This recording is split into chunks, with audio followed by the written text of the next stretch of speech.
Ang nutrition program ay matagumpay na naisagawa dahil sa pagtutulungan ng mga bata, guro, stakeholders at iba pa.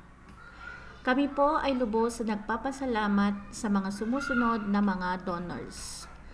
Ang Barangay Poblasyon, officials and staff, Central Poblasyon Women's Association, si Ma'am Loida Carame, si Ma'am Noemi Mary Lenang, si Mrs. Swanari Kutay, si Mrs. Marilu Bingwayan, si Mr. Sinigar Tasio, si Miss Safrola Tasio, Mr. Johnny Kutay, Mr. Arthur De Leon, at si Mr. Harold Busoy, at sa mga parents na tumulong sa pagdidistribute ng mga pagkain sa mga bata.